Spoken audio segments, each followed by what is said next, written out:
His MVP. Golf swung, right field. Forget about it. Rangers strike first.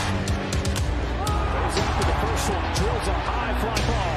Left center field. This game is tied. From Javier. Seager hits a high fly ball. Deep right field. A bomb in the first. Drive. It's tied.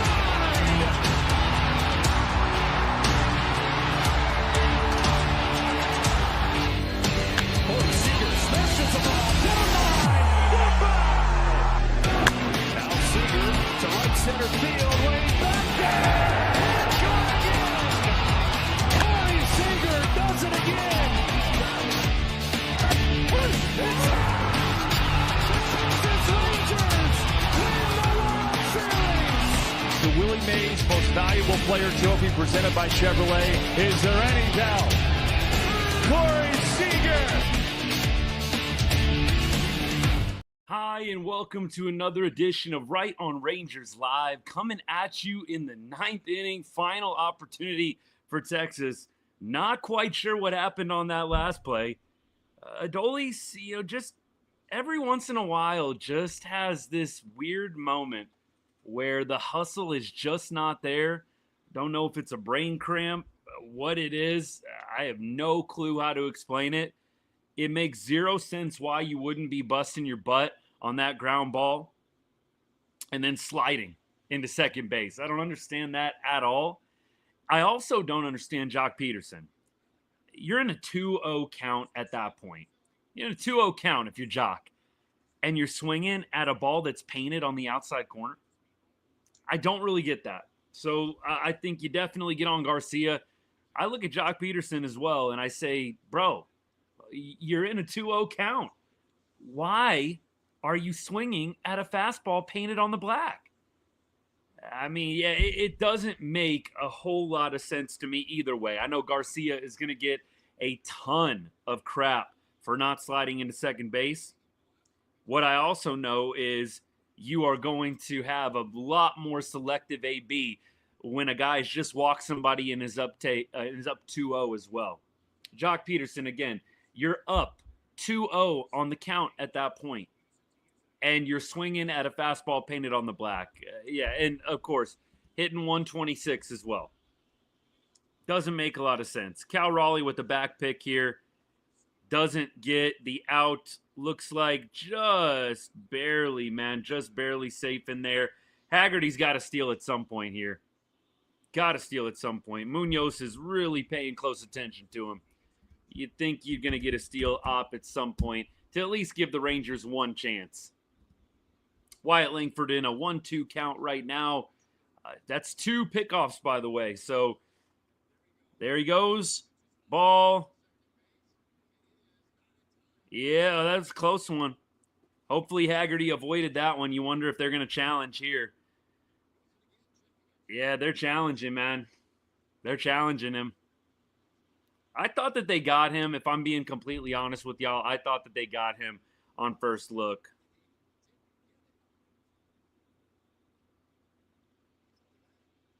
I think it's going to stand.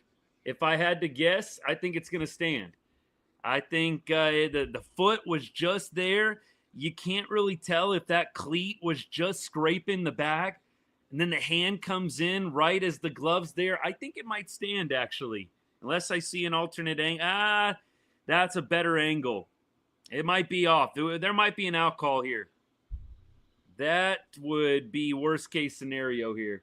I just don't understand how you have 2 disengagements already, and you don't manage to steal the bag here. Yep, I think Haggerty might get called out on this one. The foot just isn't quite there. Another, the feet first slides, y'all. Like, I don't understand the feet first slides into second base on steals like this. I don't get it. You guys know how I feel about this. The feet first slides just kill me going into second base. It feels so little league. Why are you not doing hook slide with the left hand? Runners out. Hey, Cody, it's all good, man. I appreciate you dropping by. It's all good.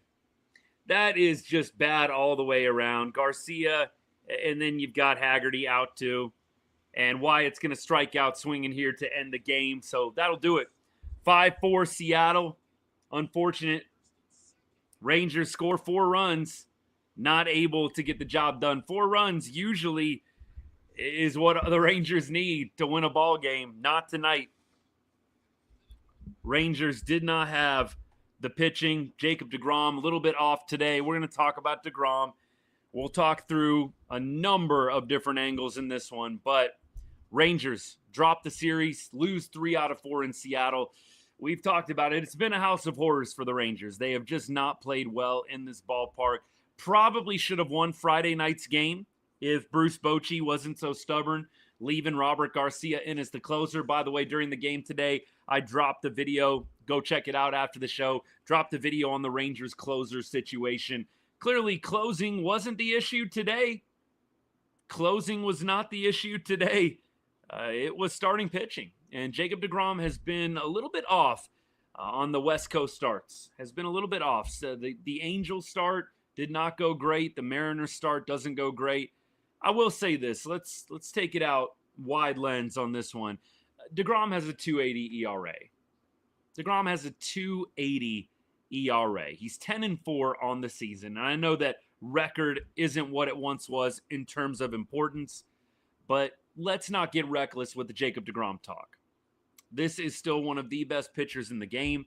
Having a rough stretch, but I would say at this point, worrying about Jacob deGrom beyond this game, not worth it. I don't think anybody's going to be shocked if Jacob deGrom comes out against the Phillies later this week and throws 7 shutout innings. I don't think anybody is going to be shocked if that's the case. And so all the people going off on deGrom today, and I get it. It's emotional. You're in a division rival.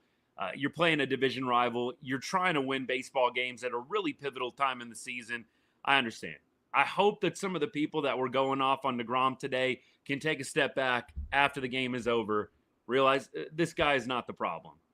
The problem is consistency with the offense, consistency in other areas of the team. Look, I don't want to sit here and lower the bar so much that we say you scored 4 runs, you should have won today. I mean, expecting that the pitching is only going to give up 2 or 3 runs a night, I think is a little bit ridiculous. But with that being said, when your starter gives up 5 out the gate, it's just not going to go well. It's not going to go great.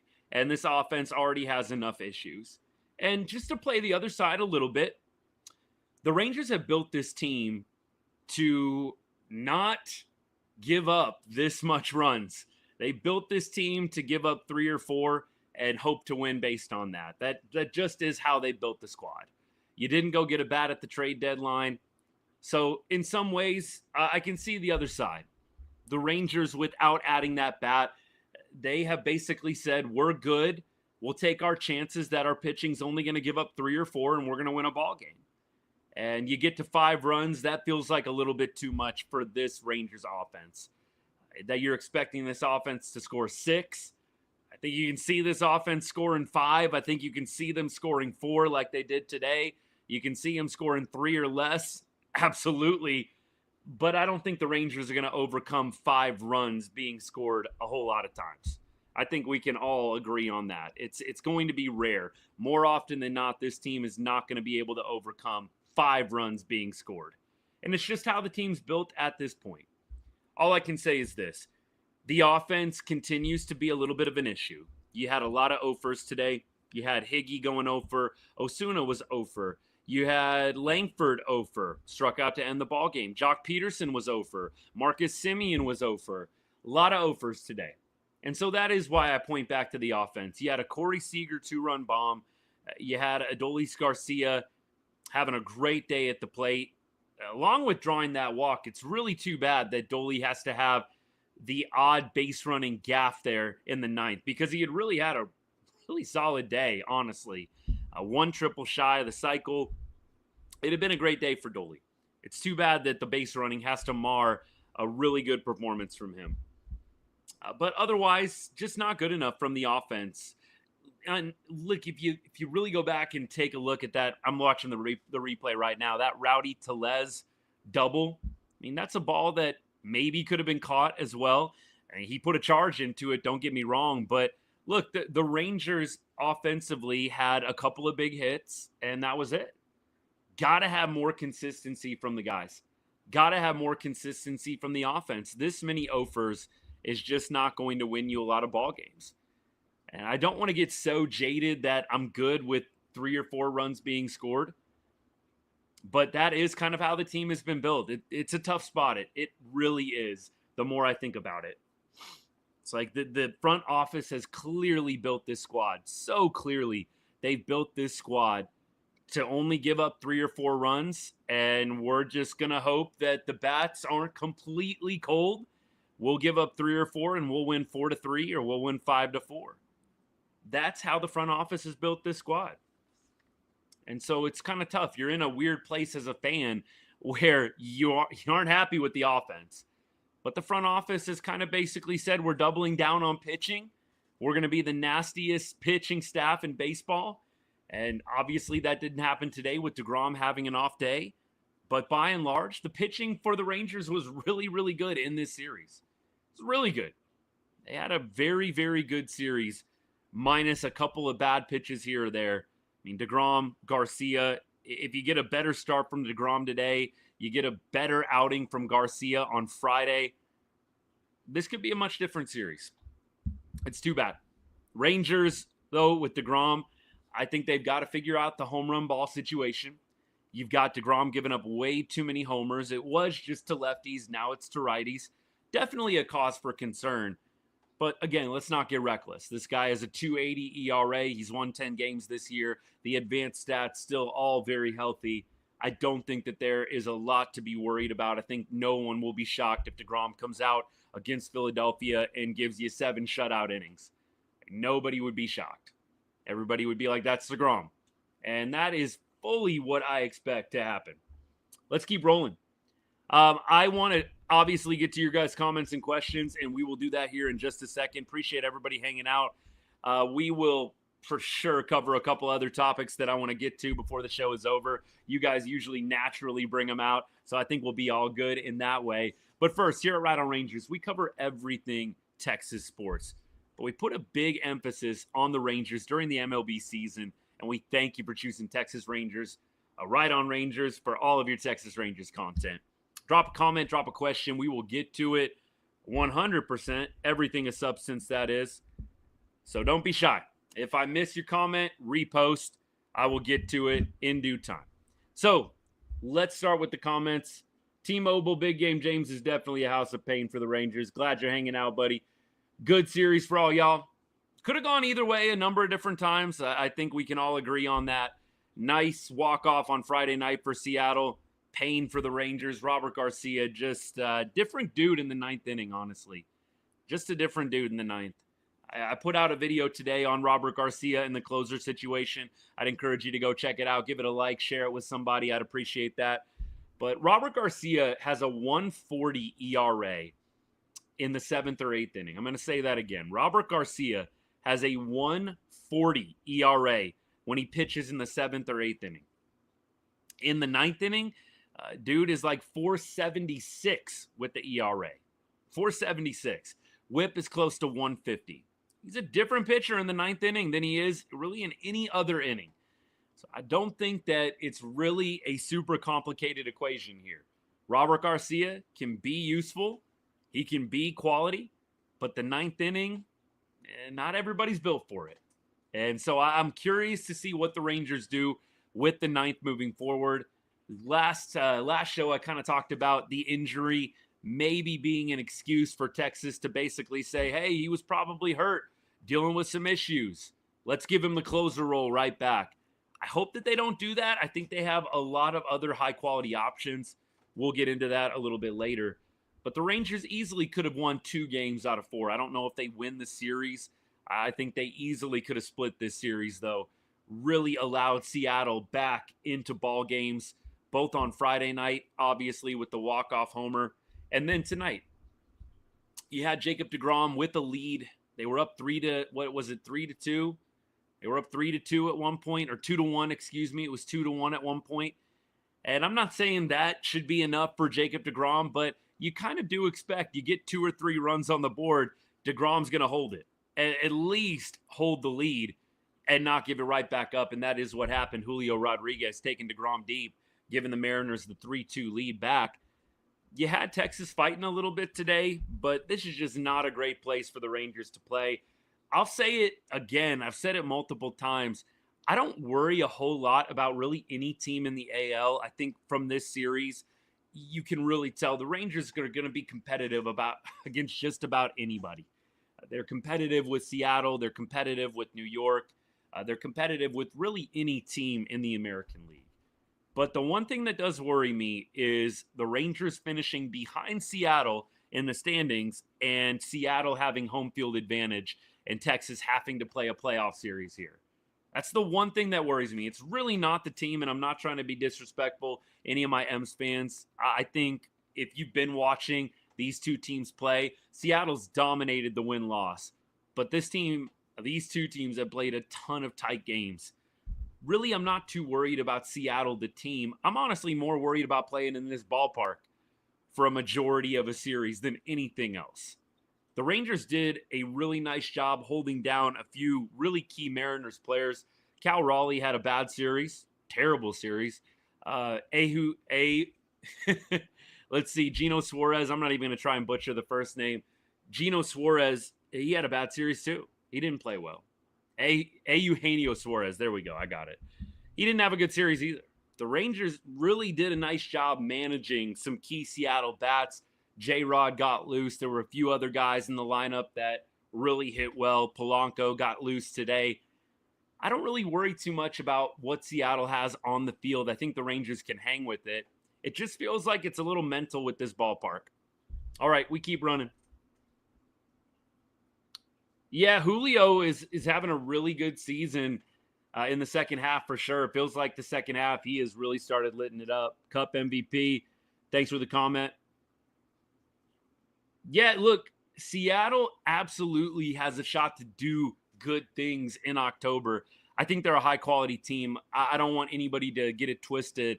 I don't think Seattle's a bad team at all. I think they're a very high-quality team. I think the Rangers are a really good team also. They've got elite pitching. They've got some guys that are struggling right now, but they've got some hitters on the team that can hit with anybody in the league. Corey Seager, you saw that on display a little bit today as well. The offense is just not in a great place in terms of consistency. But in October, I will say this. You can have the hottest lineup in baseball going into the playoffs. And I think Rangers fans, I think we know this as well as anybody. I think back to the 2010 Rangers. Think about how cold the 2010 Rangers went in the World Series. It can happen even with the most potent of lineups. But what I do know and what I have noticed over all my years watching this game, pitching is what usually plays in October. Pitching is what plays. Bats can go cold. We know that the pitching gets better and better the deeper you go. I can say I'm not too worried about having the best or the hottest lineup in baseball right now. Let's see where they're at deeper in the season. You can have the best lineup in baseball on paper going into October. Rangers had a very potent lineup in 2010 going into that series with San Francisco, and the bats just went silent. And that's all it takes. But the pitching, that plays more often than not. That feels like it stays more consistent, especially with the guys that the Rangers have right now that are battle-tested in October. Merrill Kelly obviously has pitched in a World Series. Jacob deGrom has not pitched in a World Series, but he's pitched in several different key playoff series as well. And we already know about Nate Eovaldi, two-time champion. We keep rolling. Let's see. Pederson should be gone tomorrow. Look, I don't really feel like Joc Pederson is probably going to be hanging on for much longer. I don't know if it's going to be tomorrow. I cannot see this team continuing to go back to the well with him. I will say this, and this is going to be like the harshest reaction you get out of me with Joc Pederson today. What I'm most disappointed about isn't even Joc's on-field performance. It's the fact that the Rangers continue to bat him fifth in the lineup. That is what makes me the most upset. It's not even the on-field. I could deal with Joc Pederson going 0 for 4 from the 8 or 9 hole. I cannot come to terms with the Rangers continuing to bat Joc Pederson fifth. There is nothing he has done this year to deserve batting fifth. And I just, again, we'll go back to the quote that CY said when we were talking about Adolis Garcia, when Dolly was massively struggling out of the gate this year. CY went on radio, went on 105.3 and said, performance over pedigree. Like, Joc Pederson has all the pedigree in the world. He's done some special things in his career, and I was really excited about the addition when they went and got him, but there is nothing that he has done performance-wise this season that would make you think this guy needs to be hitting in the heart of the order. Zero. That makes me more upset than the 0 for 4 today. That's a coaching thing. I have no clue why Bruce Bochy and the coaching staff continues to bat this guy fifth. It makes no sense. I don't care how good he's looked. I don't care what you think of his ABs. The performance has been bad. It's been terrible. The results aren't there. Stop hitting this guy fifth in the lineup. It makes no sense. He's done nothing. It's a 126 batting average and a 473 OPS.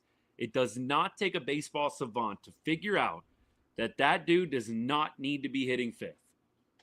All right, back to y'all. Bochy is stubborn. Howdy he is. That is what it is. And Bruce can be this way. He's loyal to a fault. On one hand, I like the loyalty. I like the fact that this guy is loyal to the players, but it hurts us sometimes. I don't think a whole lot of other managers would be continuing to bat Joc Pederson fifth. There's nothing he's done since coming back. I don't care. Well, he's hit a couple balls hard. Whatever. I don't care. He has not been getting the big hits. He hadn't been hitting really, period, since he's been back. Stop hitting the man fifth. I mean, that's a good point. He isn't. Travis, you're right. He ain't even barreling the ball. I mean, he's had a couple of hits over 100 for sure that have turned into outs. Not even barreling the ball. And I'm going to go back to Joc Pederson's AB in the 9th inning there. I mean, let's go back to it real quick. Humor me here if you already heard it. I know we got a lot of people brand new, though, that have just jumped in. So we had Adolis Garcia. Great AB in the 9th.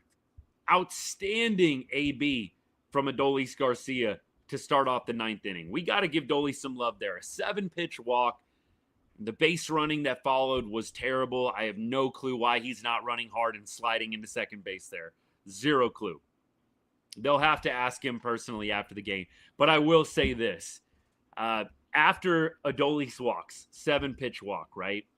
Joc Pederson gets a 2-0 count. And I wish I could put this up on the screen for you guys.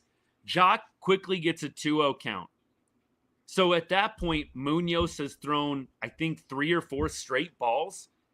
And look, if you played the game, you know what 2-0 count means. It's been drilled into your head by every single one of your coaches forever.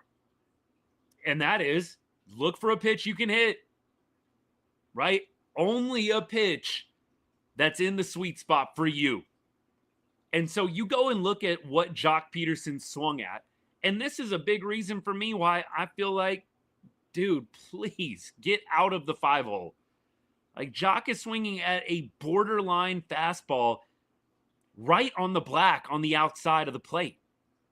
That's not the pitch that you're looking for to square up. You cannot convince me.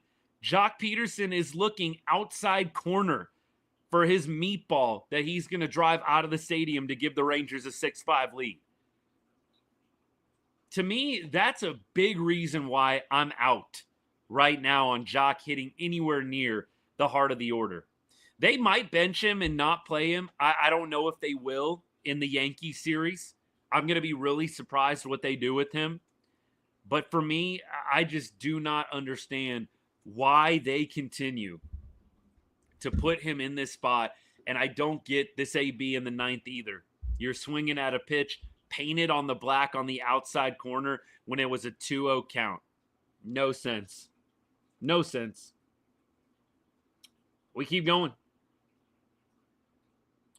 Joc probably won't be DFA'd, Nick. If you're responding to that, buddy, thanks for the comment, by the way. I got to agree with you. I really doubt they're going to DFA him.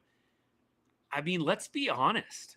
Do you really want Joc Pederson taking away minor league at bats from one of the guys that you've already got down in Round Rock? I really don't. I mean, you get him off of the 40 man, he'll take the AAA assignment. I would be shocked if Joc rejected the AAA assignment because nobody's going to pay him what we're paying him. So I think that the Rangers are in a really weird spot. Like, if you DFA this guy, he is going to clear waivers. He is going to take the AAA assignment. Do you really want him stealing at bats from people in AAA? Maybe the answer is yeah, he's going to get right in AAA. Maybe. Okay, maybe I can go with that. But a part of me says I would much rather Dustin Harris or one of these other guys be able to get more ABs. And by the way, Dustin Harris cleared waivers. I was shocked at that. I was absolutely shocked that Dustin Harris cleared waivers. Nobody picked up Dustin Harris. I mean, look, some of y'all might not think he's the bee's knees, but dude, I think has some potential. I was really surprised nobody wanted to pick up Dustin Harris. Blaine Crim, by the way, was picked up by the Rockies. So best of luck to Blaine. Good luck with Colorado. I don't know what their plan is with Blaine Crim, but Rangers get Dustin Harris back after DFAing him and Blaine Crim in the consequence of the trades that they made. Still, I just don't know what to do with Joc. You send him down to AAA, which is a possibility. I'm not so sure that you want him taking away AAA ABs from other guys. deGrom skipping a start looks tired. You know what is kind of funny, though, is he got an extra day with Merrill Kelly starting yesterday. He got an extra day. I mean, I hear what you're saying. It's not a bad idea, JJ. Good to see you, my guy. I think they're doing plenty of things to give him rest. And you got to count on him at some point to tell you, I'm tired. I need to skip one. I really hope we don't get the notification later tonight. You know, deGrom's dealing with some soreness. That'd be worst case scenario. I hope that it's just been a couple of bad starts for him. I think that's pretty reasonable, honestly. It wasn't a good road trip for him. And guess what? There were plenty of other Rangers players that did not have a good road trip to Anaheim, to Seattle. deGrom was definitely bad today. And yeah, Dan, last two starts, he hasn't been good. My plea, don't be reckless with the deGrom talk. Let's not get too crazy, please. This guy's got a 2.80 ERA, and he's had two bad starts in a row. He's going to be all right. This is Jacob deGrom we're talking about. So don't be reckless with the deGrom talk. Dan, not saying you are at all. What you just said is totally factual and true. I just don't love the people that are going a little bit more wide lens with it. Like he's getting tired. He hasn't played. He's getting washed up. Like, none of that, please. Please. We don't need to go there. Like, don't expose your baseball IQ saying that deGrom is no longer good or insinuating it in any way. Don't expose the baseball IQ. Just know, if deGrom goes out and pitches a 7-inning, 1 or 2 run quality start against the Phillies later this week, no one is going to be surprised. And you are going to look back on these comments this weekend, and you're going to look foolish. Be careful with the deGrom talk. He is one of the best pitchers in the game. He's got a 2.80 ERA. Let's not go wild on Jacob deGrom. There's a lot of other people on this team that you should be directing the negative energy towards. Jacob deGrom is not one of them. Guy is one of the most reliable players that we've had on the team this year. The home run ball has been an issue. He's still managed to win a lot of games and pitch very, very high-quality baseball. Direct it in other ways. Bruce Bochy, I think, deserves a little bit this weekend for some of his decision-making. There's some hitters on this team. We talked about Joc Pederson. Get on Joc before you get on Jacob deGrom, please. We keep going. Let me scroll through. I'm going to go down to the bottom, and I just want to get to all these YouTubes. I know that I've been a while since I've checked these. I'm trying to come out of this one, y'all. It bums me out losing 3 out of 4 in Seattle. I mean, I'm not shocked, but it just bums me out. I gotta flush this one, just like y'all, man. It's just hard. I would too. I would definitely hope, Brian, 4 runs should be enough for deGrom. Granted, they got the 4th run after the game is over. You would think in a deGrom day, 4 runs should be enough. It's just like a catch-22, right, Brian? Because on one hand, you really don't want to lower the bar so much for this offense that 3 or 4 runs feels like a game they should win. It just doesn't feel right for me to say that. But then the other side, I mentioned it earlier, the front office has built this team to be that way. The front office decided at the trade deadline, we're going to double and triple down on pitching. We're going to give up 2, 3, 4 runs a game, and our offense is going to score 3, 4, 5, and we're going to win. And so it's hard as a fan. You're in a tough spot. Like, I don't want to be satisfied with a 3 or 4 run offensive effort. I'm like, you've got to be kidding me. With Adolis Garcia, Marcus Semien, Corey Seager, and I'll even throw in Joc Pederson, because you know what? At the beginning of the season, Joc was supposed to be one of the middle of the order, the heart of the order guys that was going to drive in runs and be productive. You got all these big name players, and you're only good with 3 or 4 runs.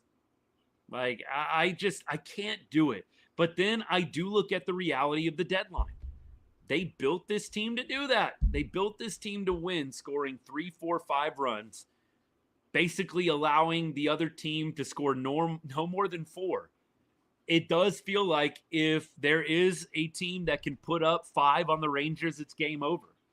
4 or less, it feels like you've got a shot. If they get to 5, it pretty much feels donezo. 2 of these games were definitely winnable. I'm with you. Hey, appreciate you tuning in again, my guy. Thank you so much. Look, I would agree with you. I don't think the Rangers win this series, even if they play more perfectly. I think 2 out of 4 is very reasonable. I don't think 3 out of 4 was going to happen. Maybe you could say, hey, they win the Friday night game. You've got deGrom pitching today. You should have won 3 out of 4. I don't want to be reckless and say definitely would have won 3 out of 4. I think 2 would have always been nice. And that's what I said. If you can get a split in Seattle, success. Mission accomplished. Let's keep rolling. deGrom has a 3.75 ERA in the last 4 road games. Rangers are 0-4 in the last 4 road games that he's pitched. deGrom has been better at home lately than the road. But, Gio, honestly, and I appreciate the comment, and, of course, you're always dropping the wisdom with the stats, my guy. Thank you. How many Rangers players have better home splits than road splits? It's a ton. I'll save you the time. There are so many Rangers players that have better home splits than road splits, and that isn't uncommon across the game, honestly. And we've talked so much about how the Rangers are an elite team at home, but they are a mediocre to below average team on the road. And that's also not uncommon, right? So I think that saying, deGrom, the road starts, it's definitely worthwhile. It's the same story for so many Rangers players, though. So many of these guys have bad road splits. And then at home, they look like an above average to elite player. It's wild. All right, let's keep rolling. I just think the Rangers are not going to make the postseason due to the lack of not going after a bat. I feel like giving up our top 15 prospects for Kelly was too much. Dan, it will be too much. I think it will be too much. There's 2 scenarios where the Rangers lose the Merrill Kelly trade, and they're lofty. You lose the Merrill Kelly trade if you don't win the World Series.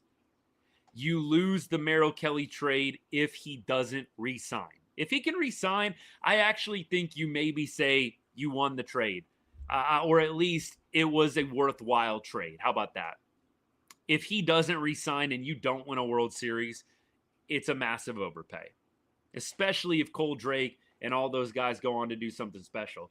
By the way, just getting a notification, Evan Grant posting, they asked Bruce Bochy about the Adolis Garcia base running. And Bochy basically said there's no excuse. There's not. There's no excuse for Adolis there, and it just sucks because he had such a good game. It was such a good game for Adolis Garcia. Really too bad. Season's not over, though. A lot of y'all, I know we're glooming and dooming after a bad series in Seattle. A lot of people glooming and dooming. If they win 2 or 3 in a row, I guarantee a bunch of people are going to flip just like that. If they win 2 out of 3 against the Yankees, everybody's going to be in here saying that they're back, they're good. And you know what? Maybe Seattle loses 2 in a row and we're 1 game out again and we're just back to the same thing, y'all. It's just up and down, up and down. The Rangers just got to find a way, and they've got 49 games left to do it. They can do it. They can make the playoffs. They are going to need to start playing much better baseball on the road. That, to me, is the biggest concern with this club. Road baseball. They play really well at home. They do not play well on the road. Young didn't play this entire series. Carter didn't play either. Young dealing with the calf injury. I think Carter's going to be out for an extended period. I'd be shocked if Evan Carter is back by Labor Day. It would surprise me if he was back by Labor Day. The back issues are just so finicky. They're so fickle. From day to day, you never know. And even if it feels good one day, then you go all out the next day and you're feeling it again. I would be really surprised if he is back before Labor Day. We're talking about Evan Carter. Now, Josh Young, I don't know what the issue is with the calf. It was sore. They didn't play him. The calf is a tough injury too. You use your calf muscle for literally everything in baseball. Running, hitting, everything. So we'll see how long it takes on Josh Young. Carter, I think, is going to be out for all of August. I really do. Not sure how confident I am against the Yankees. I will say this. I don't think the Yankees are a whole lot to worry about, and the Rangers are playing at home. I know some people are saying the Yankees are still a really good team without Judge. I kind of beg to differ. The Yankees don't play really good defense. They really don't have a whole lot of elite pitching. You know, they've got Rodon. They've got Fried. I just don't worry too much about Rodon. I know he pitched well against us in the Bronx. I'm not a Carlos Rodon truther. Max Fried is great, and obviously I don't want to take away from anything he's done this season. He's had a really good year. I don't get too worried about Rodon. I think Rodon and his success that he's had against the Rangers has more to do with him being left-handed than his actual skill level. The Rangers have just not been able to hit lefties well. I mean, even Fried, I got to be honest, I'm not super intimidated going up against Max Fried either. I don't think that he is on the level of Skubal or anything like that. He had a great start to the year. I'm not too worried about the Yankees. I'm just not. I'm not. They don't play good defense. They don't have that great of pitching. They did upgrade the bullpen. All their bullpen pieces got hit around a little bit over the weekend. I personally am just not thinking that the Rangers are going to drop this series in any way. Look, I might have to eat crow, but it would surprise me if the Rangers don't take 2 out of 3. I think at home, this team just plays at a different level, and I think you have to take comfort in that and confidence in that as a fan. Could the Yankees win 2 out of 3? Absolutely. It's baseball. It's a crazy sport. But I think that the Rangers, more likely than not, win the series 2 out of 3. If you think Garcia's base running is bad, watch a Yankees game. That's what I mean. The Yankees just, and I don't know if it's Aaron Boone or what, but they just don't strike me as a very well-coached team. The Yankees do not strike me as a very well-run, very well-coached team. They're bad at defense. They don't run the bases well. They don't do little things right. And the Rangers are so bad offensively, maybe the games will still be close, but they shouldn't be. The Rangers should win against the Yankees, and the games, I think, shouldn't be particularly close. You're going to have Evo throwing. You're going to have Patrick Corbin throwing, 2 guys that have been very consistent and solid in this series. You're going to have to obviously mix it up a little bit.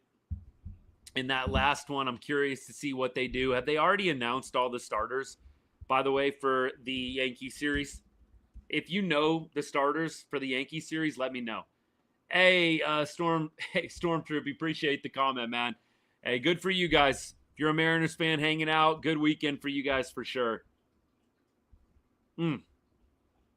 Like I said, the Mariners as a team don't super scare me, but playing in Seattle, it does. TikTok, hang on one sec, all right? You're going to freeze up for just a moment. Let me check something. I just got a notey on my phone. Hang on one sec.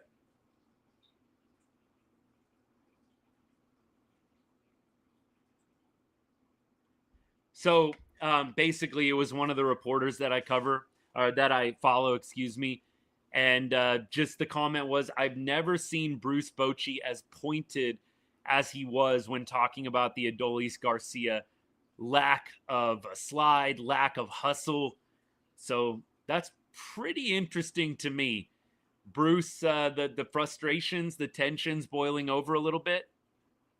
Adolis is such a feast or famine player at times. You just get these games from him where he looks incredible, one of the best players in baseball. And then you have games or you have moments within games where he just looks lost. And today, in the ninth inning, after a great 7-pitch walk, I mean, that's just, dude, you're lost. What are you doing not running that out? What are you doing not sliding, trying to break up a double play? Yeah, that's the other thing. The Mariners as a team don't scare me. We're like 11-3 against you this year. I mean, yeah, I guess if you just want to look at win-losses and not pay any attention to what actually happened in each game. I think a majority of the games that the Rangers have played against Seattle easily could have gone the other way, and they didn't. So I'm not trying to sit here and say the Rangers should have come out with a much better record out of all those. I'm not trying to make excuses, but I am trying to say long term, I'm not worried about going up against Seattle in a series unless it's at T-Mobile, and it might be depending on how the standings go. But I don't think that the Mariners are leaps and bounds above the Rangers. The Mariners barely won multiple of these games. It wasn't crush after crush, and all these games were blowouts. I mean, that's just ignorant thinking. Like, the Rangers can hang with the Mariners. I think that's the point. If you want to take the words or make another inference out of it, great. You do you. But I think it's a pretty obvious conclusion to draw. These two teams are pretty evenly matched. Hence the fact that multiple games were 1-run ball games or 2-run ball games. I don't know. I think you're overthinking it. If you're a Mariners fan and you're really upset by what I'm saying, I think you're overthinking it. These games the last 3 games were decided by like 4 total runs. That tells me that these two teams are pretty evenly matched. If you want to pretend like the Mariners are in a totally different class, you do you. I don't think a lot of people would agree with you. Connor, yeah, who's your team? And let's hear what's delusional about anything I've said. Good win today for Seattle, absolutely. Good win today for Seattle. Good series win for Seattle. But pretending that Seattle is some upper echelon MLB team at this point is a little bit wild to me. It's wild to me. They obviously are a good squad. They've got a good offense, but what's going to get me going the other way is trying to pretend like they're so much better than Texas. They barely beat Texas in almost every game minus Thursday night. It was the Thursday night 6-0, and then literally every other game was a 1 or 2 run game. Come on now. You keep going back to the record, keep ignoring the other facts. That's fine. That's fine. Is anybody going to be shocked when Seattle crashes out first round in the playoffs? Like now we just got to go for the jugular. Is anybody going to be shocked? The franchise that has never won a World Series, is anybody going to be shocked when Seattle crashes out first round? No, they're not. Record matters a lot. It mattered so much that Texas barely snuck into the playoffs and still won the World Series 2 years ago. I have no clue anybody that sits around and says regular season record matters. What matters is you get into the playoffs and you win playoff series. And that's been something that's been really hard for the Mariners to do. Mariners own y'all. Yep. But you know what they don't own? A World Series trophy. Sorry about it. Come on now. Rylan, absolutely, but it's I think I was being pretty tame, but if any Mariners fans want to try and rub it in, I'll be happy to go toe for toe. Seriously. Like, I thought I was being pretty nice and reasonable, but it's actually some Mariners fans getting in their feelings about not being the upper echelon team in the AL West. Y'all aren't even in first place. Not even in first place. You're not even the best team in the AL West. You're 2-3 games better than the Rangers. What do you want me to say? What do you want me to say? You're 2 or 3 games better than the Rangers. Like, but you want me to admit that this is like some top tier team? Or can we just say that these are 2 pretty evenly matched teams and call it a day? But if y'all want to keep going back and forth, I'd be happy to oblige. You ain't going to win, though. Mariners have not won in the playoffs, and they've never won a World Series. I don't think I need to say a whole lot else. Keep going. The Mariners are the Clippers of the NBA. Oh, now we're getting fire right now. Thank you. I need y'all coming to my defense a little bit. Hey, Germany. We got somebody hanging out from Germany. EBL, what's good, man? Thanks for tuning in. Appreciate you. Yeah, Seattle. Yeah, never been to a World Series, never won one, but Mariners fans will run their mouth about regular season stuff. Come on now. And look, I've got a lot of people that I've enjoyed watching the show, going back and forth with that are Mariners fans. But it is funny to me that some Mariners fans are getting a little bit in their feelings about me saying that these are 2 pretty evenly matched teams. That's literally all I said. But you know what? You do you. You do you. Yeah, Crawford, Joe, I gotta be honest. Joe, if you're still hanging out, appreciate the comment. I don't know what got into Crawford this series. They could not figure out how to get him out consistently. Feast or famine in regards to Garcia is him being careful with his knees. I don't know if that's accurate or not, Natalie. He might be trying to not injure himself or hurt himself, but that seems a little bit too much reading between the lines to me. I think with Garcia, he's always been a guy that has struggled with chasing. And Natalie, we actually talked about this last year with him. Like, because remember the big thing with Garcia last year was the knees. Oh, he's not playing well because of the knees. The knee, it's bothering him. Look, a bad knee does not prevent you from having a good eye at the plate. It doesn't. If Garcia is dealing or trying to prevent a bad knee, it does not stop you from having a good eye at the plate. A bad knee is not the reason Adolis Garcia swings at times at pitches that are 4 feet outside the zone. So for me, I can't really go there and give Adolis an excuse. He's not playing well because he's trying to avoid an injury. That's not a place that I want to go. The dude has a problem being disciplined at the plate, and that doesn't have anything to do with your knees. All right, we keep going. Appreciate all y'all hanging. Love the Rangers, but 3-9 against them is not fun. No, it's not. Of course it's not fun losing to Seattle. The Rangers easily could have had a more evenly matched record. They blew multiple games late. I mean, they played so many 1-2 run games against the Mariners. It's not even funny. But at this point, it is what it is. You got to beat Seattle in the standings in other ways, and you're not going to have an opportunity to play them again this year. You've played all your games against Seattle. Now you got to focus on some of the other teams and playing well against them when they come into your place or when you go to theirs. All right, we keep rolling. Hey, appreciate that. I'm glad it worked out. We get things right quite a bit here at Right on Rangers. Not saying we're never wrong, but leaving Evo in the fantasy lineup, no-brainer to me. Absolutely.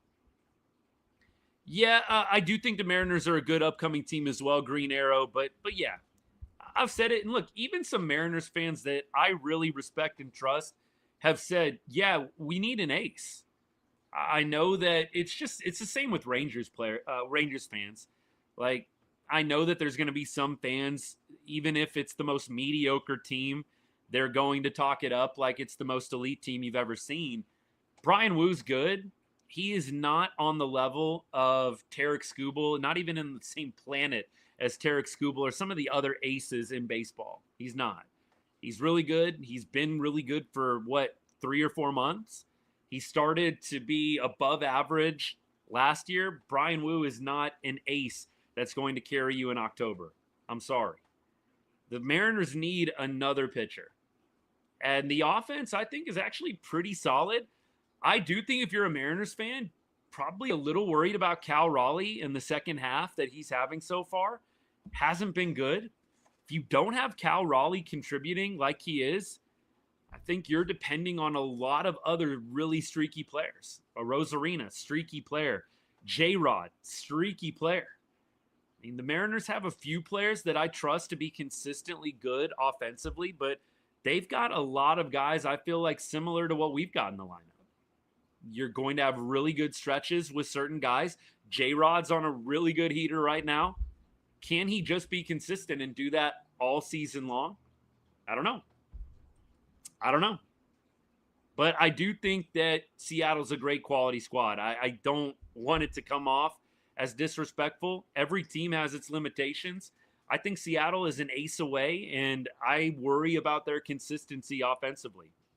Cal Raleigh and Geno Suarez had a really bad series against Texas. Those are pretty much your two best hitters. J-Rod, Rosarina, there were some other guys that picked up the slack. We'll see how it all plays out. But nobody's going to be shocked if Seattle flames out first round. They flame out in the divisional round. Nobody's going to be like, oh my gosh, I can't believe it. Seattle not getting it done in the postseason. I think they need a little bit more to go all the way and win it all, get their first World Series championship. And look, I'm hard on my own team. This is not a Rangers channel where all we do is talk positive and make this team appear to be elite. We've been very real here on the show about the Rangers' deficiencies offensively, the bullpen, a couple aspects of it. The bullpen, by and large, has been elite. Robert Garcia, we're critical in the right places. Some channels, it's just nonstop. Everybody's awesome. Everybody's elite. I think we've been pretty real about where the Rangers lack, and that's my take on Seattle and where they lack. Keep going. Just like Green Arrow with the Angels, what I told you. You know, every team has its deficiencies. Every team does. Every team lacks. My team does. The Mariners, the Angels. Mariners are a good squad, though. Respect them. Good series for them. Let's see what they do over the last couple of months. Biggest issue, Kyle, I agree. It does feel like Joc in the middle of the order. It really does. I appreciate the comment, by the way. It does feel like Joc hitting fifth. I really don't understand that at all. And that, I think, is something that needs to be asked if it wasn't today. Why continue to bat Joc fifth? CY, bring up CY's quotes. CY talked about performance over pedigree. Why are we continuing to bat Joc Pederson fifth? Got to ask the question. Do I think that Berger is gone when Rowdy Tellez gets back? Does anybody really want to see Rowdy out of the lineup at this point? I mean, Rowdy feels like he has had some good at-bats, hit the ball hard multiple times this game. Maybe a little extra juice playing your former team, but no, I feel like Rowdy, you got to keep his bat in the lineup. I just think, the Berger and Joc experiments, like, it's just got to be a super short leash. There's no reason. You can bring Berger back and put him in the lineup. Please don't bat him fourth or fifth like you're doing with Joc. But if Berger comes back and he's cold for the first 2 weeks, maybe even the first week, this is just not a time you can afford to baby anybody. If you're not hitting, see the bench. That's what the Rangers have to be doing at this point with less than 50 games left in the season. If you're not hitting, there's the Pine Pony. I don't see any other alternative at this point. David, appreciate the comment. Appreciate Joc got to go. Look, I mean, he's got to get out of the heart of the order. Let's start there because I don't think they're going to bench him completely. But can we start with batting him 7th or 8th? I don't think that that's unreasonable. I see the Rangers sneaking into the last playoff spot. I don't think that they're going to win the division. I see the Rangers sneaking in 3rd wild card spot, kind of like they did in 2023. I think they will kind of limp into the playoffs a little bit. I don't know if it's going to be some resounding, they won 8 in a row to make the playoffs. I feel like there's going to be some ups and downs over the last 50 games or 49 games. I do think that they sneak into the playoffs just barely. Who do I think wins the AL West? I think that it will probably be Houston just because they have the lead that they do right now, and they're going to be getting some players back off the IL. Let's see how Correa does. I know he had a home run today or yesterday. Let's see how he does. I think the Astros will get healthier and will end up winning the division. If the Mariners can overtake them, you're not going to see me complaining. I think there's going to be a couple teams that are wild cards, though, from the AL West. I think all three probably end up making the playoffs. That was kind of one of my bold second half predictions. I think it will probably most likely be Boston, and then I think it'll be from there Rangers, Seattle, in any order. We'll see what happens. I don't know if New York can hang on and continue to do what they're doing. They'll get Aaron Judge back. We'll see. I think that the Rangers sneak into the last wild card spot. Hey, Kenny, appreciate the comment, man. Good game. Good series. Enjoy it. All right, we keep rolling. Jake Berger was good for a few years. Yeah, I mean, he's so young. I just don't want to say like he's washed up, but this has not been a good year for Jake Berger at all. Joc's timing completely screwed up, and the inconsistent playing time probably doesn't help either. I mean, he's been playing quite a bit. I know he got benched a few times here and there, but Joc's got to figure it out. This is not a time where the Rangers can really afford, though, to let a guy hit out of a slump. You've got to get guys in the lineup that can contribute. It's really all there is to it. Really all there is to it. Young was actually doing pretty well, though, wasn't he? And then he got hurt. Josh Young is not helping the injury-prone comments, and I really defended Josh when a lot of the injury-prone comments came out last year and at the beginning of this year. But it is getting a little bad. Like, Josh has been hurt a lot over the past 2 or 3 years. Some of it not his fault, the hit by pitches and stuff like that. But it's just unfortunate with Josh. I hope that he comes back in the Yankee series and keeps hitting the way he did after getting recalled from AAA. Appreciate all y'all. Thanks for hanging out. Wish it could be after a Rangers win, but we can't always control these things. Hey, if you're sitting around, you have not hit that follow button yet, whether you're on YouTube, watching right now, or X, or on TikTok, hit that follow button. We hang out just like this, usually during the game, 8th, 9th inning, and then post-game. We talk ball from pretty much, look, every team in the AL West. That's kind of my specialty. But obviously, I keep track of teams around the league as well. Always going to be a Rangers focus, a Rangers emphasis. But come hang out, talk ball, hit that follow button. I appreciate all y'all a lot. Thank you, thank you. Let me keep going with comments. Drop a comment, drop a question. If you got one, I'll be happy to get to it. Red Sox, Mariners, Rangers. That's Isaac, that's pretty much exactly where I'm at. I do think the only thing with that is one of the AL East teams has got to fall off. And I thought it would be Toronto. I've been really wowed by Toronto. I just look at their roster up and down, and I don't understand how they keep winning so much. I really don't. I know they've got Vladdy. I know they've got some nice pieces. I really do not understand how Toronto keeps winning ball games. Their pitching, to me, is not overly crazy impressive. Their lineup has got some good hitters in it. But again, overall, I don't look at their lineup and say juggernaut. I'm really impressed by what Toronto is doing. I fully expected them to fall off at some point. Maybe they still will, but props to them. They have had a great season so far. So if the Rangers and Mariners both make it, one of the AL East teams has to drop. Either the Toronto Blue Jays, the Yankees, or the Red Sox. One of those three teams would have to totally fall off. Yankees would have to go on a loser.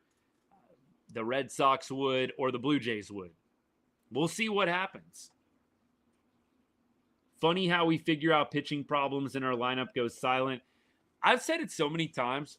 By the way, dude, I'm Dak. Appreciate you, man. Thank you for all the comments today. I just think CY has been always so good at evaluating pitching. And the pro scouts, I don't want to give CY all the credit. Rangers have scouts that they send out to all these different games around the league to scout out the pro talent. Got to give them a lot of credit. The Rangers have really cornered the market on finding value pitching and finding good pitching in general. It's the offense that they struggle with right now because they sent people to Joc Pederson's games as he was approaching free agency. That they have sent other people to look at Jake Berger, and they've just not gotten it right quite yet with evaluating the offense. If you want to, say win for Corey Seager and Marcus Semien, those signings, sure. But in the last couple of years, the Rangers have just really struggled to find consistent offensive talent. They've had some swings and misses, pardon the pun. There's been some swings and misses with the Rangers going out and trying to find good offense. Should have kept Lowe. No, I already did Nate Lowe.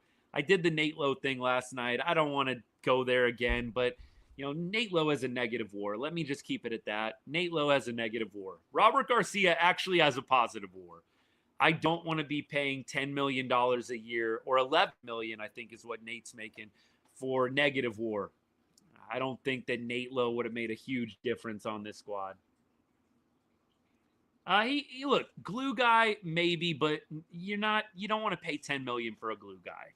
I've heard that rebuttal a lot. A glue guy is not worth $10 million.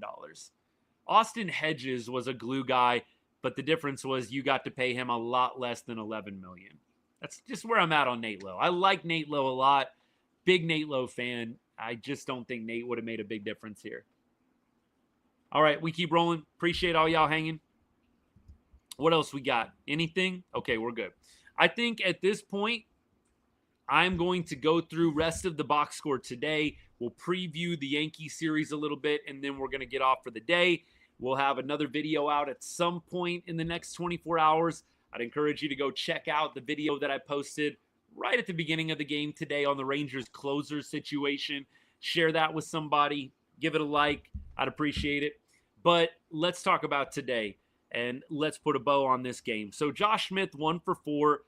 Smith still, I think, having a little bit of a tough second half. You look at the last 7 games, Josh is batting 172 with a 467 OPS. This is not good. This is your leadoff hitter. So Josh, definitely a guy that needs to start picking it up. Has just fallen off a little bit since the hot start at the beginning of the year. At one point, dude was probably our best hitter. And so I think you give him his flowers and respect for that. But look, over the last 7 games, it hasn't been pretty. This was not a good road trip for Josh Smith.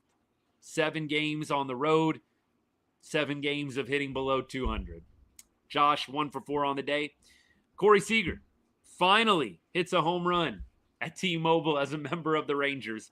Corey Seager coming into this game was a sub 400 OPS hitter at T-Mobile. The home run really surprised me. It was awesome. I loved it. That was his only hit of the day. 2 RBI, gave the Rangers a 2-1 lead at the time. Marcus Semien, 0 for 4 on the day today. Let's look at Marcus Semien's road trip. Semien on the road trip, actually not too bad. 9 for 30, 300 with a 744 OPS. Now, his last 15 games, hitting 186. So he did actually have a pretty decent road trip, did Marcus Semien. But collectively, the last 2 weeks, 186 average with a 546 OBP. So Marcus, good to see him trending upward, but it's been a bit of a rough last 2 weeks for Marcus Semien. Continuing on. Dolly went 3 for 3 today with a walk. Honestly, it's just so terrible that he had that moment in the 9th inning because he really had an excellent game today. Would have easily have been the player of the game if the Rangers would have won this. Last 7 games, Dolly batting 194. That includes the 3 hits today. So that kind of tells you where Dolly was at. Without the 3 hits today, dude would be in a bad place. Last 15 games, not much better. Dolly batting 203 with a 744 OPS. Just not ideal for your cleanup hitter, right? Not ideal at all.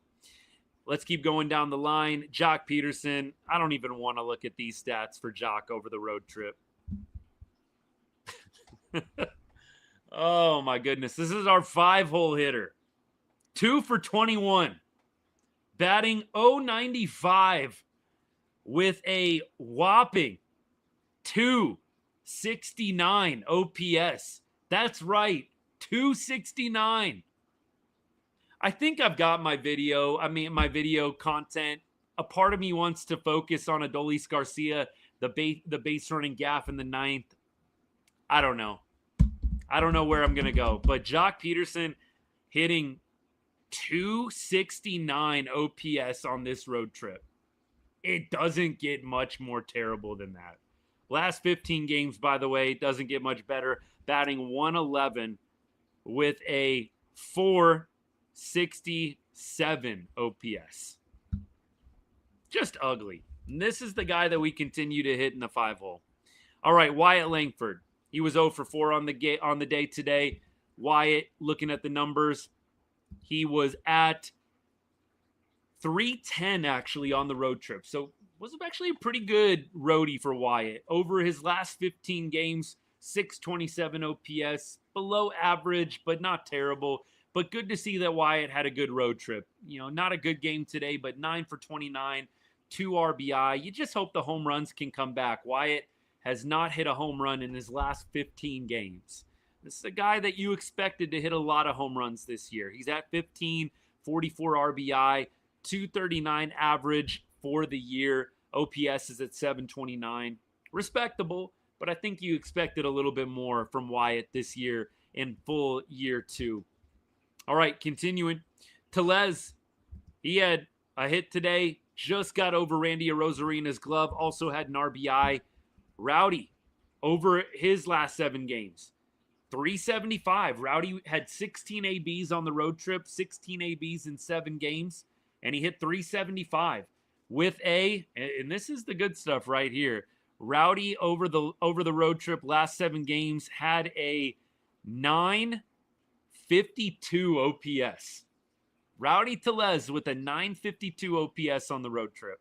By far one of the higher OPSs over the last 7 games on this Rangers team. I don't know how you keep this guy out of the lineup right now if we're facing a right-handed pitcher.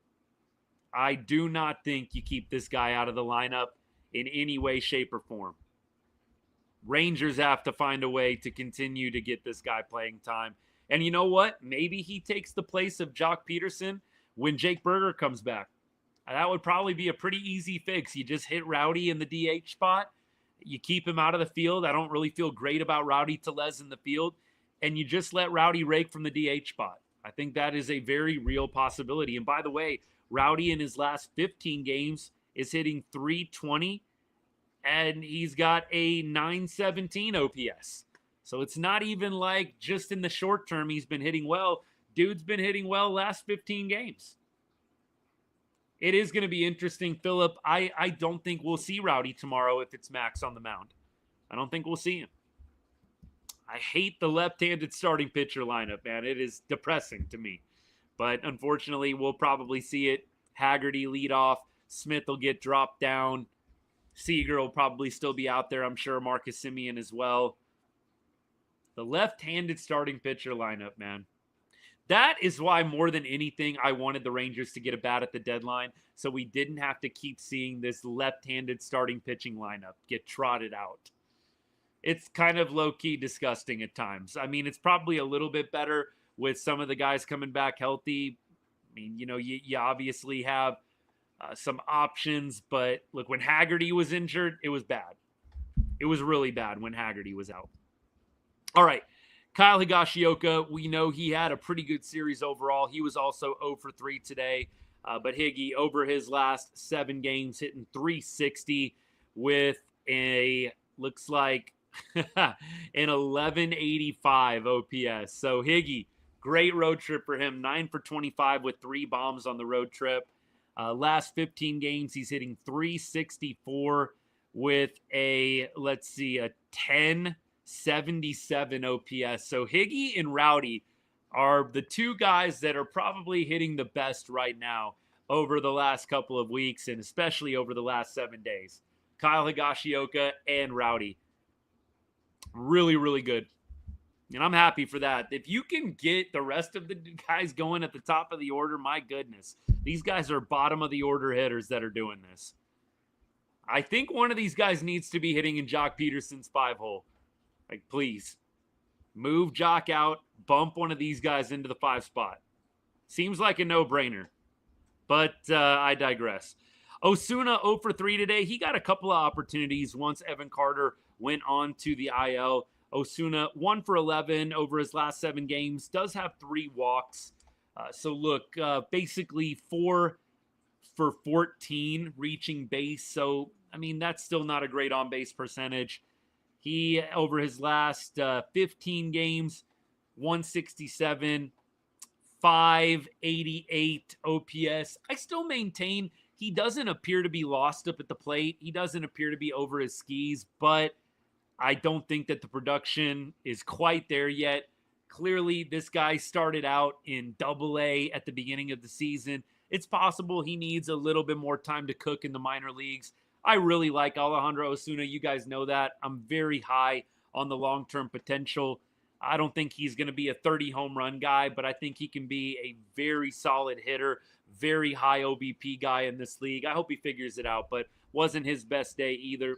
Now, let's go ahead and let's take a look at the Yankees series. We're going to do a little preview of that. But first, I want to say a special thank you to all of my paid subscribers on TikTok and paid members on YouTube. I really appreciate you guys and all the support that you give to me and to the channel. And look, whether or not you're a paid subscriber or you've just been hanging out, chilling, you've been a loyal follower of the show, we don't take anything for granted. The comments, the likes, the shares, the follows, none of that. But a few months ago, I did decide to monetize one thing here on the channel, and that is the Discord, the Ride on Rangers Discord that I started up at the beginning of the summer. It's got around 40 people in it so far. It's been an awesome community. And look, the only thing you have to do to be a part of it is subscribe to the channel, $2.99 a month. If you're on TikTok, bottom left corner, hit that subscribe button. $2.99 a month gets you access to that Ride on Rangers Discord channel. And also, as the show gets bigger and bigger, gets you priority replies on lives and in the videos that we post. We do a pretty good job managing all the comments right now, I think. It's tough for me, y'all. I got a bunch of different things going at once, but I try to make sure I get to at least everybody. At least you got to know that's my intention. But thank you for considering a subscription today in YouTube and X, by the way. I will drop the link for you guys. That should be going right now to you. So that way you'll have access. Copy and paste that into a browser of your choice. And we'll get you into the Discord immediately after the show is over. But once again, for everybody that's watching right now, thank you so much for your support of the show, the watch time, the likes, the shares, the follows. It's all good. It's all great, actually. And we don't take any of it for granted. Thank you. I like Osuna's energy as well. I like it as well. The game today obviously wasn't his best day. I think we can all call it like it is. Not his best day today, but I like Osuna's energy. I like the eye at the plate. He is a guy that can get on base. Really, really quick track to the big leagues. JR, appreciate that gift, by the way, man. Really quick track for Osuna to the big leagues. He might need a little more time to cook in AAA. That's okay.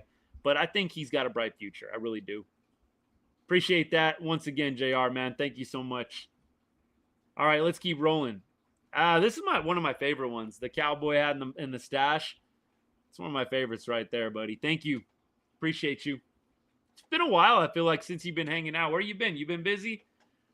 Good to see you, man. Let's see.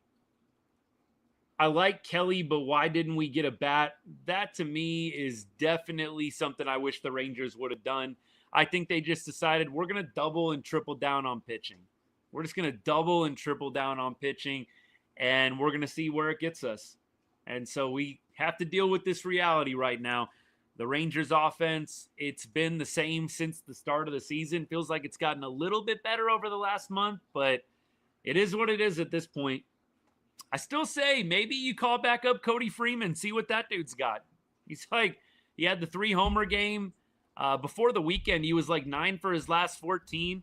What is Cody Freeman doing right now? Let me look at Cody Freeman's minor league stats and see where he's at. Let's see. This is major league. I need minor league. Come on now. Give me minor league stats. In the minors, over his last 7 games, looks like, come on. In August, he's cooled a little bit. 1 for 7 in August over the last couple of games. So he went 1 for 4 yesterday, 0 for 3 on Friday. Before that, dude was killing it, man. He was like 9 for, like I said, his last 14 with a bunch of homers. I'm not saying he's the answer. I'm just saying maybe you give him a shot at this point. All right, let's keep rolling. Look, I'm kind of with you, Texas guy. Like Joc, anything but him at this point in the 5-hole. Maybe you try and hit him down a little lower and just see if there's any life left in this Yankee series. If Joc does not come out of this Yankee series with some base knocks, I think you might have to call it a year. You can be on the bench. You can use him if you need to give somebody a breather. But I think it's pretty much bench roll if Joc can't figure it out against the Yankees. All right, let's preview this Yankees series, speaking of, and let's get into it. Rangers, Monday, Tuesday, Wednesday, back at home, where we know that they play on a much different level than they do on the road. Tomorrow, game time will be at 7:05, Texas time. 5:05 start for me out here in Vegas. Max Fried takes on Patrick Corbin. Battle of the lefties. Let's see what the numbers are. Max Fried against Texas Rangers. So there's only 5 guys that have faced Max Fried in their careers. Haggerty is 1 for 4 with the home run. I think we'll see Haggerty tomorrow for sure with the lefty on the bump. Kyle Higashioka, 0 for 4. I think he'll probably be in the game tomorrow as well. Corey Seager is 0 for 5. Marcus Semien is 1 for 3. Rowdy Tellez, who I don't think we'll see tomorrow with the lefty, is 1 for 6. That's it. There is not a lot of experience against this guy, which can go one of 2 ways. It can be good, and it can sometimes be really difficult, depending on how well the pitcher is throwing on that given day. Now, we go on the other side. Patrick Corbin against the Yankees. Cody Bellinger in 22 ABs, 409 average, 935 OPS. Caballero, shortstop, 2 for 4 with the home run. Jazz Chisholm, he has a 2 for 7 line with a home run as well. Dominguez, no ABs. Paul Goldschmidt, 4 for 12. Grisham, 2 for 10. McMahon is batting .368 with 19 total ABs against Corbin. Ben Rice, 1 for 1 with the bomb. Rosario, the third baseman, batting .086 and 35 ABs. Slater batting .381 against Patrick Corbin, probable starter for the Rangers tomorrow with 21 ABs. Giancarlo Stanton, 9 for 27 with 2 homers. Volpe, the shortstop, 0 for 6. Austin Wells, 0 for 1. So you got some guys that have hit well against Patrick Corbin. Obviously, a bit of a new year. I don't think Patrick Corbin, did he start in the Bronx when we were there earlier in the season? I'll go to the game log and see how Pat did against them. I don't think we saw Fried in the last series at the Bronx, but let me see if he even pitched. He did pitch against the Yankees. He went 5 innings, and he gave up 3 earned runs. 2 walks, 5 hits. So pretty typical Patrick Corbin line. 5 innings, 3 earned runs. And look, honestly, from the perspective of this guy's a 5th starter, you'll take 5 innings, 3 earned runs against the Yankees. So hopefully Patrick can build off of the first start against the Yanks and at home can have a solid game and give the Rangers a chance to win. We were talking about splits the other day. Let's look at some of the splits with Patrick Corbin. By the way, on the road, Corbin 4.33 ERA. At home, Patrick Corbin has a 3.10 ERA. 3.10 ERA versus a 4.33 ERA on the road. So Patrick Corbin does pitch better at Globe Life. He pitched against the Yankees in the Bronx last time out. I think we'll see a pretty good start from Patrick Corbin. One less run. I mean, that is significant. I mean, seriously, I don't even understand the laugh at that. One run is huge. That's huge. So, I mean, I don't even get that. But whatever. Not everybody does. That's what I've learned doing this show. Like, seriously, one run is a huge difference. Big difference when you're a starting pitcher. You go 6 innings, you give up 4 earned runs. You don't get a quality start. 6 innings, 3 earned runs. A lot different. Man. I don't know. But you do you. Agree to disagree. But 1 earned run on the road versus at home, significant when you're Patrick Corbin. I think we would go through and look at all the other guys in the lineup and see similar, better home splits than road splits. I would actually be kind of curious to see which Ranger has worse home splits than road splits. I would probably think it's not going to be a whole lot, but maybe that'll be my homework assignment. All right, let me keep going. Eagle, I'm kind of with you, man. I'm with you. I think at this point, Joc either needs to be hitting 7th, 8th, or on the bench. 7th, 8th, or on the bench. Please. Dan, I'm kind of with you on this one. If we lose to the Yankees, I will be legitimately concerned. I mean, we can drop a game, but if you lose the series to the Yankees, it's going to start getting concerning quickly. Absolutely. All right.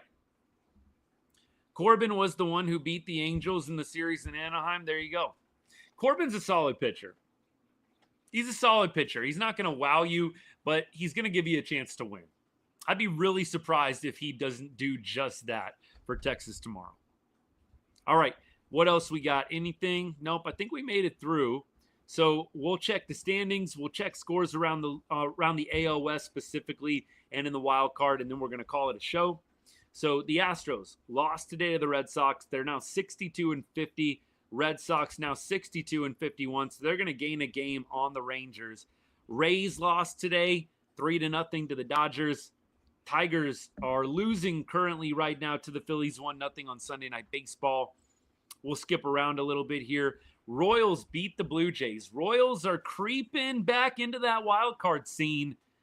Royals are 56-56, back to 500. Blue Jays now dropped to 65-48. And that's going to be a very, very curious team for me. The Royals definitely have the ability, I think, to make a little noise here at the end of the year. They've got some great players. We'll see what they can do. The Rangers are going to have to pick it up a little bit. Guardians lost today as well. That's big for Texas. Guardians are right behind Texas in the wild card race. The Twins, they get a win, 52-59 on the year now. Marlins beat the Yankees. That's helpful, 7-3. The A's lost to the Diamondbacks. And then Angels did beat the White Sox. They are now 54-58, 4 games under 500. And then beyond that, everything's covered. We go to the standings, and we look at the AL West and where things are at. Houston leads by 2.5. Rangers 4.5 games back of Houston. That's huge. I mean, look, the Rangers, if you're going to get beat by Seattle, at least the Astros lost 3 this weekend. And you get a little bit of a break, not losing a ton of ground. If Astros would have really killed it this weekend, that could have been trouble. Rangers only 4.5 games back, 2 games back in the wild card. We're going to go to the wild card standings right now. And the Mariners hold that last wild card spot. They do have the tiebreaker, so it's effectively a 3-game deficit right now. Guardians are 1 game behind Texas. Royals are 1.5 games behind. And then the Rays are 3 games back. There you go. Yankees have lost 3 in a row coming into this series. 3 in a row. So hopefully we're catching them at a bad time. The Yankees on the road are a 26-30 team. And the Rangers at home are a 34-20 team. So Yankees, not super great on the road. Not as bad as some other teams that you've got out there. The Astros have a winning record on the road. This was the other thing I was going to check. Astros have a winning record on the road. The Tigers have a winning record on the road. Mariners actually have a winning record on the road. Royals are playing 500 ball. Brewers, Dodgers, they have a winning record on the road. So you've got some teams that win on the road. Yankees, though, 4 games under 500 when they play road ball. 3-game losing streak. Hopefully that combination means Texas is going to find a little bit of success. And that's all I got for you guys today. I'm going to check comments one more time, and then we are going to take off. We're almost going an hour and a half. That's about our usual these days. Yeah, I'm not scared of the Yankees either. I really do feel like the Rangers can take 2 out of 3. They could sweep. Max Fried, that's the one thing I maybe wanted to look up with Max Fried is how well has he done over his last several outings. We usually do that, and we kind of skipped over it today. That's maybe the last thing I want to do here is look at that. Over his last 7 games, 4.38 ERA. So he's been hittable. The ERA is still looking pretty good at 2.62. And over his last 3 starts, he did pitch a quality start against Tampa Bay, 6 2/3, 2 earned runs. On the road, 5 1/3, 4 earned runs against Toronto. And then at home, he did get touched up. 9 total base runners in 3 innings and 3 earned runs against Chicago. Let's look at the home away splits for Fried. So away, he actually has a pretty good ERA, higher than what it is at home. 2.88 ERA on the road compared to a 2.29 ERA at home. Nothing crazy significant there. The batting average against does jump up to about 2.25 on the road compared to at home. But nevertheless, I think you can maybe say Yankees, Rangers are catching New York at a pretty good time. Let's keep rolling. Might go to the game tomorrow. Have fun. deGrom just been off the past couple of days. Feels like the Rangers and Mariners are better than Houston. Maybe. Mariners winning the West. It could happen, but I don't trust the Mariners. I just don't. I don't trust them. I don't trust them to win playoff series. I'm not sure I trust them to be relevant. They might make the playoffs. I think they'll sneak into a wild card, but I just don't trust Seattle. I don't really trust the Rangers, to be honest with you, but I still think they find a way. The division is high school level. I don't know if it's high school level. I think there's some other divisions around the league that are worse. I think the AL Central right now is in a much worse place than what the AL West is. Keep going. All right, caught up on TikTok. Excellent. Let me catch YouTube. Let's see. Winning record versus teams 500 or better. We still talking about Angels? A lot of Angels talk in the YouTube chat. Got to weave through a little bit here. Rangers do have a hard schedule remaining. That's for sure. M's and Astros have some of the easier schedules left. Okay. I think at this point, I'm not too worried about the Rangers' schedule. I just feel convinced they can hang with anybody. They're going to play a lot of close games. Just can they overcome some bad offense occasionally, and can the pitching continue to be really elite? If Rangers sweep the Yankees, I'm with you. They're going to be right back in it. Absolutely. I don't really know if there is a waiver wire bat at this point. I mean, I know some people have brought up JD Martinez. Didn't we offer him something? I don't know if it ever went through, but yeah, I don't think there's a lot out there, man. I really don't. All right. Do me a favor. Check out the video that I posted when we get off the show, which will be in just a little bit. I posted a video on the Rangers closer situation, Robert Garcia, yesterday. Give it a like. Share it with somebody that you know is a diehard. I'd appreciate that. And again, if you would consider supporting the channel in just doing what you're doing right now, showing back up tomorrow, but also you guys know I've got a couple other ways. Becoming a paid member, a subscriber, $2.99 a month. Hit that subscribe button right next to the chat on YouTube. I've also got a link for you guys that I'll post as well. Thank you for considering it. A lot of other ways that we can get this done as well. Like I said, likes and shares. I don't take anything for granted. It's all good, and it all goes to support the show. Greatly, greatly appreciate it. And you know what? At this point, I think we'll sign off. We'll flush this one, and we'll be back tomorrow. 8th inning, 9th inning, and then probably post game. For sure, 9th inning and post game, I would think. But look, that's a part of being a fan. At this point, the ups and downs, the highs and lows of the season, you got to push through. You got 50 games left. And we are going to be here for every single one of them, as many as we possibly can be, and finish out this season strong. Look, I appreciate all y'all. Thank you again. And as I always say to end every show, God bless and go Rangers.